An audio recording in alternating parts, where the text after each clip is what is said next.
Messiah's Branch broadcast, a 1-hour prophecy program on the American Voice Radio Network, featuring Pastor Dan of the Messiah's Branch Ministry.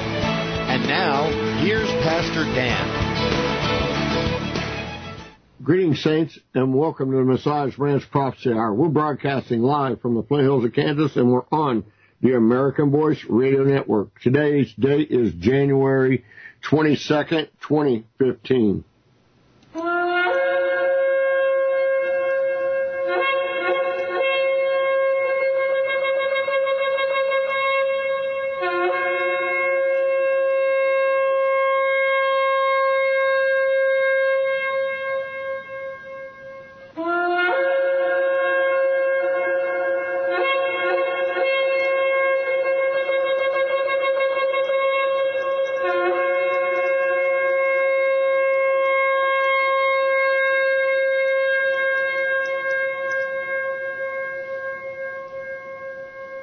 All this information at prophecyhour.com. Well, tonight we have back on with us again Pastor Carl Gallups. He's, of course, a best-selling author, senior pastor, and talk radio host. He was on with us last week, and yeah, he's a former decorated Florida law enforcement officer. Well, he is the founder of PNN, or PPS Simmons News and Ministry Network, and he's a member of the Board of Regents at the University of Mobile in Mobile, Alabama. Well, Carl was on with us last week talking about his new book, Final Warning. So why do we have him back on so soon? Well, it's because of another book that he wrote, and that's called The Rabbi Who Found Messiah, the story of Yitzhak Kaduri and his prophecies of the end time.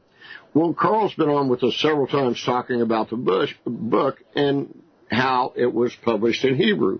Well, this came about because of a Messianic rabbi by the name of Zev Porat. Zev, after I emailed him, he called me today as I was getting ready for radio earlier today, getting ready to go on a program I do with the Prophecy Club presenting the news. Anyway, he has agreed to be on with us next week. Well, we booked him for 5 p.m. Central Live next week. I asked Carl to come back on to renew everybody's memory about what's going on with that book and with Israel. And so let's just bring on Carl, and he can fill in the gaps. Are you there with me, Carl? I am, Pastor Dan. God bless you. Thank you, Pastor Dan, for having me on tonight. It's so great to be back with you. Let him know who our guest is going to be next week. So you get to do my intro for him. Oh, yeah. Well, listen, you and your audience are going to be delighted with Brother Zev. He is a delightful man. He loves the Lord. He has the gift of evangelism. He's passionate. Especially, he's like a modern-day Apostle Paul in that he'll preach the word to anybody. He's not ashamed of the gospel, but his biggest passion, his heart, is for his own people. Zev, born and raised in Israel, was born to be and training to be a rabbi when he found Jesus Christ as Lord and Savior and became a born-again child of God, a believer in Yeshua, Jesus Messiah. And, of course, you know, his family disowned him, his friends disowned him, his little town, Bnei Barak, in Israel, a distinctly Hebrew town, village, community filled with rabbis. They disowned him and think he's some kind of a cultic nut, you know, just like the early believers, just like the Apostle Paul was rejected by the Hebrew people, by the Jewish people, by his own people, like the disciples were. So Zev's father was a rabbi. Both of his grandfathers were rabbis. Both of his great-grandfathers were rabbis. One of them, several of them, I actually knew Rabbi Yitzhak Kaduri, the greatest, the most venerated rabbi in modern Israel's history. And therefore, Zev is in contact with and knows many of the students of Rabbi Yitzhak Kaduri, who's deceased now, but many of his students from his yeshiva, as you know, that's the Hebrew word for a rabbinical training school, like a seminary. And so Zev is in contact with them. 11 of Rabbi Kaduri's students are now born-again believers, Jesus-loving, Yeshua-believing believers in Yeshua as Messiah. So he is going to be amazing. He has unbelievable stories, Brother Dan, Pastor Dan, and a lot of it is captured on film. A lot of it's captured in video. Other stories where video and film was not allowed, pictures were not allowed by the people. Zev has written stories about what has happened. He's been in and out of synagogues witnessing Jesus Christ. He's even been in a couple of mosques and has even led one Muslim imam in China to Jesus Christ and used my book, The Rabbi That Found Messiah, as the starting point. And he uses my book and my movie, the movie that was made about the book, as a starting point for delivering the gospel. Jews all over Israel have been saved, several of them baptized. It's just amazing. I can't wait to share more of this as we continue this discussion tonight. But when your people hear Zev Porat, they're going to be thrilled to their toes. Okay, let me say this real quick. By the way, Zev said that he was going to tune in tonight and listen to what you had to say about him and what we had to say. So he's listening right now, and so you can say hi. While I can't respond, you can say hi to him. Okay. Well, my dear brother Zev, you know how I feel about you, and God bless you, and we're praying for you. God has anointed you and gifted you, Zev, and it's amazing the work that you were doing long before you and I met, but it's just a privilege to be a part of that work with you now in Israel. God bless you, Zev. Amen.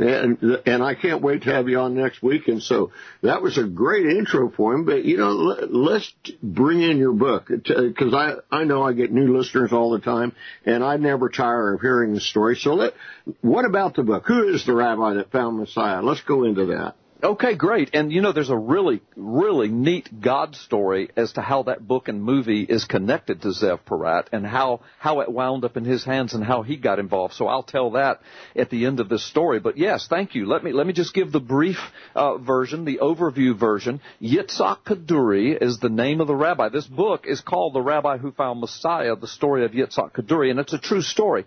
Yitzhak Kaduri was 108 years old when he died in 2006. And he was in the land of what we now call Israel. It was called Palestine back then, long before it was the nation of Israel, practicing his Jewish faith and performing his duties and responsibilities as a rabbi to the Jews that were living in the land. So he was there. Through World War I. He was there through World War II. He was there when Israel gained its independence and all the wars that Israel fought. As it came near the end of his life, he became an integral part of the political scene in Israel. He was good friends with Ariel Sharon. We'll talk about that in a moment. He was good friends with Benjamin Netanyahu. As a matter of fact, helped Benjamin Netanyahu win his very first election. So this guy was integral in the political and religious life of Israel and became the most celebrated, the most venerated rabbi in modern Israel's history. As a matter of fact, when he died in 2006, Pastor Dan, there were 250 to 300,000 people came to his funeral. This was reported in the main. Yeah, it was reported in the mainstream media. I remember seeing clips of it on Fox News when it happened because they had to shut the streets of Jerusalem down for a day and a half, 2 days. Ben Gurion International Airport was crammed full of airplanes coming in from all over Europe carrying people that wanted to come to this funeral. So this was not some little obscure rabbi tucked away in the bowels of Jerusalem. I mean, this guy was known by and loved and adored by many millions around the world, primarily in Israel and Europe, but of course Jews in America knew of him as well. But what makes his story so astounding, Pastor Dan, and I want to be fair to your audience, my book is written journalistically. I deal with the good, the bad, and the ugly. I deal with the controversial elements of this story. I deal with the supernatural, biblical, exciting elements of the story. I come at it like a journalist, like a pastor, like a Bible theologian, and also like a cop. And so I lay it all out there, and then we come to this astounding conclusion. But the bottom line is, what makes this story so amazing is that just a few months before he died, in October of 2005, at a Yom Kippur service in his synagogue, and even prior to that in his yeshiva privately, but at that service he declared two astounding things. He declared that, first of all, he had met Messiah, and he knew the name of the real Messiah. He had had a vision, if you will. A lot of people, when they hear this story, they liken it to the vision that the Apostle Paul had on the Damascus Road, that he said he met the resurrected Christ, and it changed and transformed Paul's life forever. Well, this rabbi said something similar. He had a vision of the Christ. He knew the Messiah. He knew his name, and he was going to reveal him to the world, if you will, in a very unusual method. But as it turns out, now that the story's, unfolded and almost over, it turns out that it was genius. So, either he was a genius and or God really was in this and directed him to do it. But he said that he was going to reveal the name of the real Messiah to the world by writing his name in a note. And the note was to be sealed and secreted away and secured until 1 year after his death, when the note would be opened by the people of his ministry. And he had a big ministry. He was the Billy Graham of Jews, if you will, in Israel, And he had his own website and a ministry team. His 80-something-year-old son was the heir apparent, kind of like Franklin Graham with Billy Graham. So this is the enormity of this man's message and what he said and his ministry. So he announced to his congregation that he had met Messiah. He had a vision, and he was going to put his name in a note. All right, that was amazing thing number one. Amazing thing number two was he said it had also been revealed to him that Messiah would not appear. Messiah would not come to earth. Messiah would not set up his rule and reign until after Ariel Sharon had died. Now, what's amazing about that is when he spoke those words in 2005 in October, Ariel Sharon was still very much alive and was the 11th prime minister of Israel. But watch this, Pastor Dan. Within weeks, it was just a couple of months, 8, 10, 12 weeks, by the very beginning of January, Ariel Sharon suffered a stroke and went into a coma. Now, the world couldn't have known at that time, but that coma would last 8 years, 8 years and 7 days. So Ariel Sharon died in January of 2014, a year ago, as we're talking now, a year ago. So watch this. So within a few months of him saying, I've met Messiah, and I want this note secreted away until 1 year after I'm dead. And also, number two, God revealed to me that Messiah would not come until after Ariel Sharon has passed. Well, within a couple of months, Ariel Sharon's in a coma and would last in a coma for 8 years. But within a couple of weeks after Ariel Sharon went in a coma, in the same month, January of 2006, Yitzhak Kaduri died. I mean, just amazingly, within months of him making these two astounding utterances, Sharon is in a coma and Yitzhak Kaduri died. And then, of course, comes the funeral and 250,000 people, and the president of Israel gives the eulogy, and they shut the streets of Jerusalem down, and world media is talking about his death, and the world went on about its business until a year later, 2007, January, February, March, somewhere right in there, the note was opened. It was written in Hebrew, of course. It was posted on his website, Kaduri.net. Israel Today and News First Class, both of them Hebrew publications right out of Jerusalem, right out of Israel. They made copies of the note. They screenshots. They ran stories on it, and the secret was out. But here's what happened. When the note was written, he wrote it cryptically, and he was famous for this because, in his rabbi days, he was into Kabbalah, the mysterious, cryptic, secret interpretations of Scripture, etc. And so it was not unusual for him to write something in a cryptic fashion. But he wrote in this note a paragraph, and the paragraph contained instructions for how to decrypt the note. And it was on his website for a month or two until somebody finally realized that, oh my gosh, this note has instructions on how to decrypt it in order to know the name of the real Messiah. And so when the instructions were followed, the name of the Messiah that he left in Hebrew was Yehoshua, which we know as Yeshua, or as we would pronounce it in English, Jesus. So you've got the most venerated rabbi in Israel's modern history proclaiming that the name of the real Messiah is the most hated name in Orthodox Judaism. The name of the real Messiah is Jesus. Now, that is astounding, but again, and by the way, as soon as that was decrypted, Pastor Dan, the note was pulled down. His organization went into denial mode. They started trying to say the note was a fake, but, here it was in his own handwriting. They destroyed the note, but of course, screen captures had already been made. I've got pictures of it in my book. Any Hebrew reading person can read the note and see that it's authentic. Of course, I have it all translated in my book into English. So there's no denying. There's the note. I mean, how can it be fake? It was on his website. His people put it there, and they were the ones in possession of the note. So there it is. And he proclaims. Now, in case there are people that don't know this story and they're listening and they might be scratching their heads in doubt, please remember the continuation of the story. In case you might be doubting that, well, the note might be fake, or he wouldn't have said that. There were 10 of his students in the next few months after his death, and Zev Porat has interviewed a lot of these. He's got them on video. He's talked about them. He's written stories about them.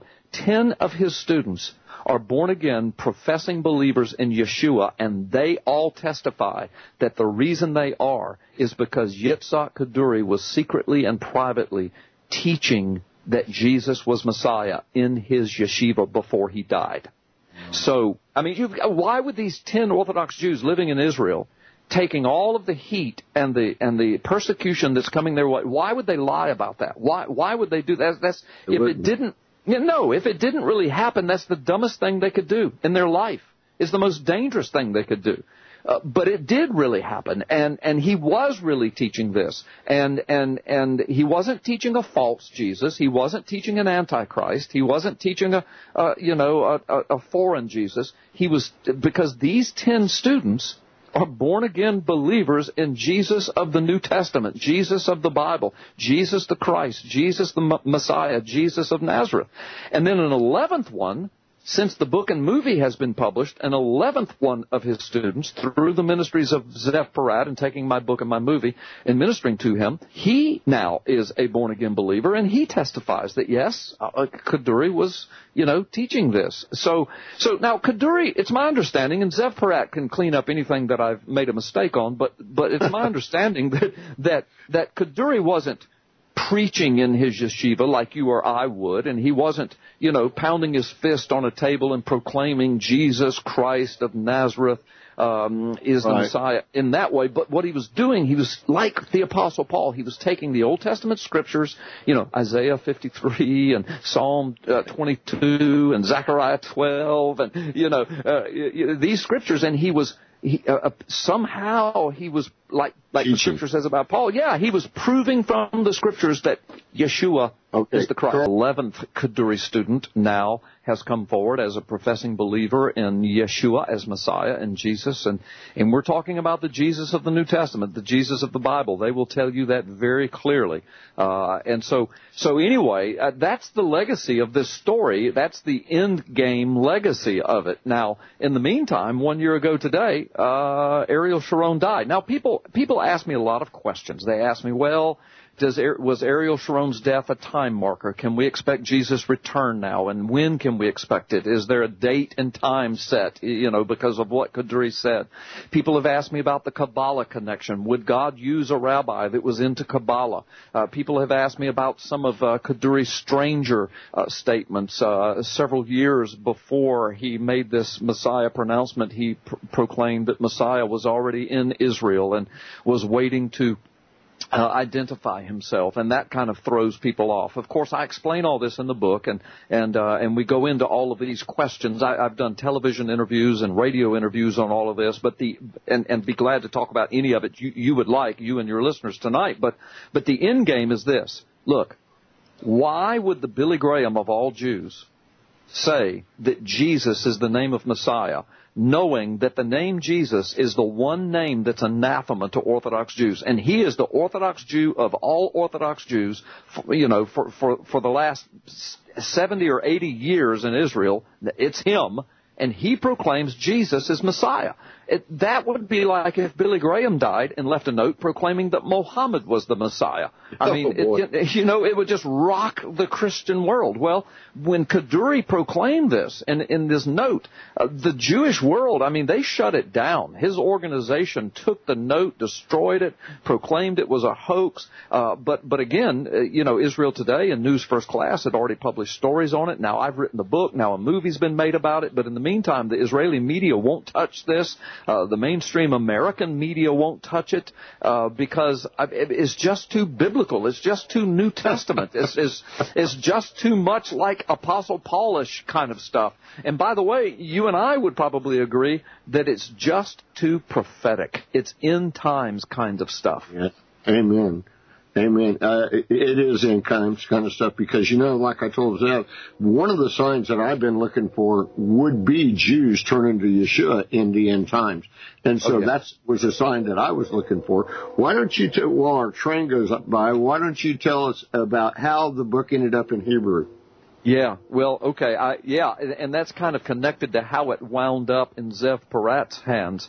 There's a couple of stories here I'd love to tell. They're what I call God stories. I mean, only God could pull this off, and I will keep them as short as possible. And then if you have questions, just please feel free to ask. But okay. the bottom line is so. Right before this book is released, my wife and I are praying. I'm excited about the project, but I knew in my heart.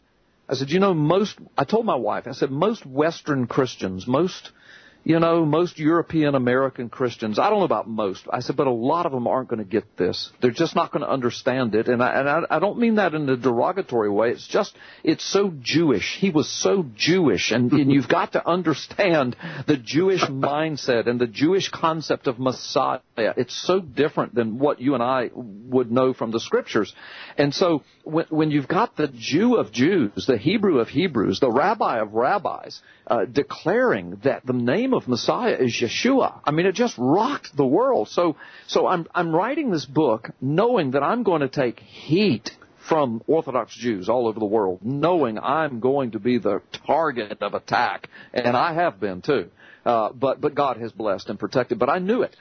But my heart was, my wife and I prayed, said, Lord, if there's some way that this book could get it to Israel, if there's some way it could make it into the hands of somebody there that could use it to win Jews to the Lord, because that's really who this message is for first. But that had to be a God thing, because we didn't have any way of getting it to Israel, and we knew that Jews were not going to run down to a bookstore and buy this book. So we didn't really know what was going to happen. Well, anyway, so the book is released, and of course, Christians around the world are mesmerized by it, and they're beginning to read it, and I'm on TV and radio. And in the meantime, there's a gentleman and his wife, Chuck and Tammy Moeller, M-O-H-L-E-R, Moeller. They're from Indiana. They're produce farmers. They have a huge produce farm, a big trucking farm. They supply grocery stores and stuff all over the Northeast. So it's a huge operation. They employ hundreds of people. But they're on a vacation trip. I don't know these people. They're on a vacation trip to Key West. Now, I'm in Pensacola, Florida, way up in the Panhandle. And I get a phone call one day out of the clear blue from a guy named Chuck Moeller, who's from Indiana. And he says, listen, we need to talk. My wife and I, you don't know me, but my wife and I are from Indiana. We were on our way to Key West. We stopped in a bookstore in South Florida, got some groceries next door. We went into the Christian bookstore, and we saw this book. We saw this picture of Kaduri. We know something about all of that. And he said, I've been in Israel. I lived there for 8 years. I'm a Christian. I'm a Messianic Christian. He said, I was invited to speak before the Sanhedrin Council when it reconvened for the first time in 2,000 years. Back in 2006 or 7 it convened. He said, I was invited to speak on behalf of Christianity to help them understand Christianity, et cetera, et cetera. He said, so we saw this book and we couldn't believe it. He said, we were on the airplane in Ben Gurion International Airport when it was announced that Ariel Sharon had just gone into a coma. He said, as soon as we got home, one of our friends in Israel told us that Yitzhak Kaduri had died. He said, so we knew this story. He said, I read your book. He said, I was overwhelmed. We got the movie. We watched it. We're overwhelmed. He said, God has told us we need to take this to Israel. I said, oh, my gosh. And he said, I want to meet you. So he drove up to the Panhandle from down in South Florida. I mean, hours and hours, 10, 12-hour drive. He drives up to the Panhandle. He meets with me, makes sure that I'm for real. I check him out. I give him some books and movies. I give him box loads of books and movies. He buys more. And then he gets on an airplane with his wife and son. They fly to Israel, and they go straight to their contacts in Israel. Now, in the meantime, of course, they run into a buzzsaw when they get to Israel because the Orthodox Jews there don't like this story at all. Some of the Messianic community there didn't like it because they didn't really understand it, and they thought it was some kind of a weird movement. They didn't really know at first, and so he just ran into buzzsaw after buzzsaw. But in the meantime, in my book, I talked about Zev Porat and his ministry. Now, I had never met Zev, but I had seen his videos on YouTube. I had read his stories and testimonies of Jews coming to Christ, especially Kaduri students, and him interviewing Kaduri students, and this amazing thing that happened. So I have stories in my book about Zev Porat. And so they knew Zev Porat was in Israel, so they started looking him up. They didn't know him, but they started looking him up. They started asking questions. How can we find Zev Porat? They finally found him. They got up with him. They said, we need to meet with you. We're from America. We've got something for you. They tell Zev about my book and movies. Zev had no idea I had written the book. He had no idea there was a movie made about it. Zev and his wife, Lynn, had been praying. At the same time my wife and I were praying that the book and movie would make it to Israel, Zev and his wife, Lynn, had been praying. See, they knew the story, and they were trying to tell this story to their fellow Jews, and their fellow Jews wouldn't believe it because they didn't have any documentation of it because the media had shut it down, and the rabbis in Israel were denying it. So Zev and his wife were praying, God, let there be something put in print. Let there be something that will verify what we're saying. We're talking to his students. We know that we're not lying, but these Jews have to be convinced. And so here come these people from America. They have a meeting, and they say, guess what we've got? A book and a movie about Rabbi Yitzhak Kaduri naming Jesus as the Christ. Zev was blown away. He said, oh, my gosh, this is answered prayer.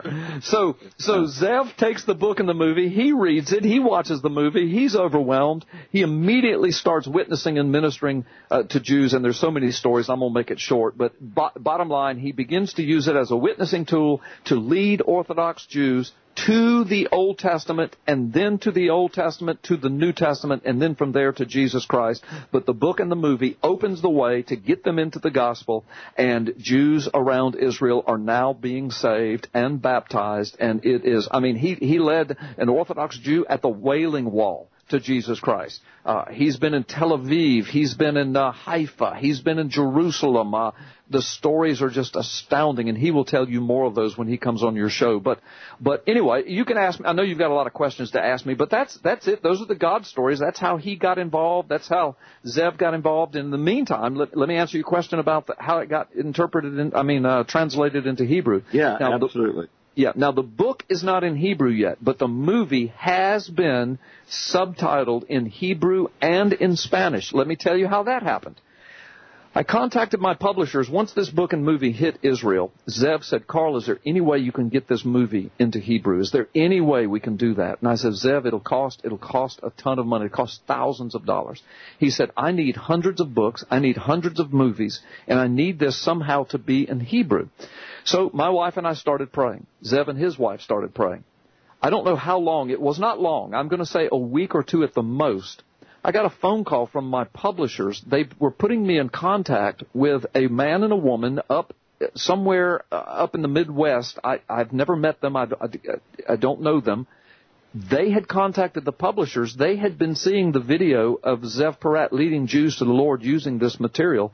They contacted my publishers and said, the Lord told us that this stuff needed to be put in Hebrew and that we needed to get materials to Israel, and God told us we needed to give X amount of money. And they named the many thousands of dollars that we needed, and they named that exact amount. They said, God said you needed this. And my publishers contacted me and said, can you believe this? And we contacted the people, and we told them, said, look, that's exactly what we need. If you're going to give that money as God has directed you, we will use every penny of it, and we will count for every penny. We will use every penny to get the movie dubbed into Hebrew and hundreds and hundreds of books. I think we sent 600 or 700 books and 400, 500, 600 movies into Israel immediately on the first shipment. With that amount of money, we can do all of that. They sent the check within days. Within a few more weeks, we had the movie subtitled in Hebrew, and we had hundreds and hundreds of books and movies on the way to Israel. I mean, it's just one God story after another. That's simply completely amazing. Let's backtrack a minute. Let me ask you this. Let me just state this to people. Folks, number one, Carl was talking about how, the Jews really got up and irate. Well, if you go back through our radio archive programs, before I had you on, Carl, before you wrote the book, Chris Putnam wrote a book along with, that other guy he ministers with. I can't think of his name. You probably know him. Yes, but anyway, I do.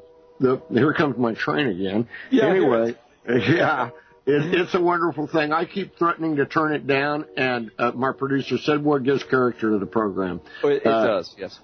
Anyway, I can talk now. Anyway, so Chris Putnam was on our radio program, and he brought this up because it was in a book that he wrote. Well, a fellow that I know real well, a Jew that I've had on radio programs several times because he's written some good books, but he's not a Christian, heard his test, and he was just inflamed. He wanted to talk to Chris, man to man, and so I got tired of hearing him raving, and so I asked Chris if he would come on and talk to him.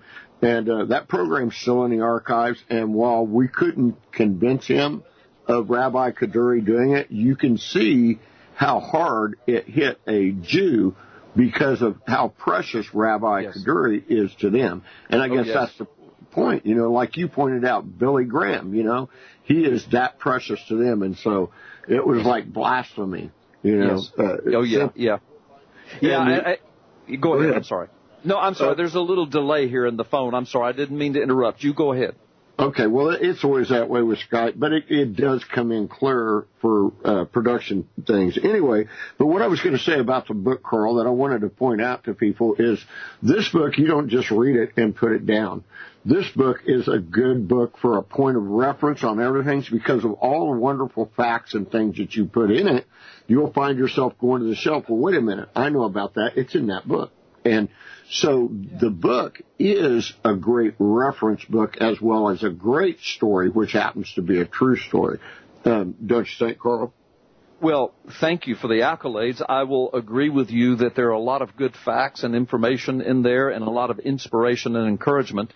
I don't know that I'm going to say that it's as wonderful as you just said, but God bless you. Thank you. And by the way, it's Chris Putnam and Thomas Horn. And, Yeah, and I've had Chris on my radio program and interviewed him as well concerning the book The Last Pope. But listen, I heard, after I first met you, and I think after my first interview with you on this book, The Rabbi Who Found Messiah, you directed me to that interview with that rabbi, that Jewish rabbi that was denying all of this, and I went and listened to it. And it was amazing because his biggest argument, truly, and I'm not trying to oversimplify it, but for the sake of, radio, and we've only got a few minutes left, his biggest argument was, well, Rabbi Kaduri was so Orthodox and so Jewish and so venerated, he would have never said that, therefore he didn't say it. And I thought, well, I understand the man's passion, I understand his angst, but that is not proof of anything. That's not an argument. He did say it. He put it in a note. The note was posted on his own website by his own people. The note was photocopied by 2 major Israeli media sources. I've got pictures of it in my book. 11 of his students are now giving testimony that he was, in fact, teaching this in his yeshiva privately to them. They're all born-again believers at the risk of losing everything they have. So I'm sorry, the argument that, well, he just wouldn't have done it, he did do it. That's what the book is about. That's what the movie's about. I know it's upsetting to the Orthodox Jews. They'll have to take it up with Kaduri if they're blessed enough to see him in glory, but he did do it. And now we're left with, what does it mean? Yeah, amen. I will go with this. The fellow, the Jewish rabbi, Barry, his name Barry, that's his arguments normally that he gives for things are really well put out, And so it was really surprising for me to hear him just use that as an argument, because he doesn't make those kind of arguments, you understand? I know. So he was carried away by passion, and that's what he did. It was just impossible for him to believe that. Right. And so, with Yeshua, all things are possible, and this is real clear. So, Carl, how's the book doing? I mean, it's been out for a while. How is that book doing, other than Israel? Yeah, it was released in November of 2013, and it's still, the book is still going crazy as far as sales go. But what's exciting is, the movie is being shown in churches. The movie was taken to China. It made its way into the underground church community in China. The movie was shown in 40 to 50 churches in China, in the underground church. It sparked a revival there. As I said, it was taken into the streets in China. People were saved. Jews were saved. A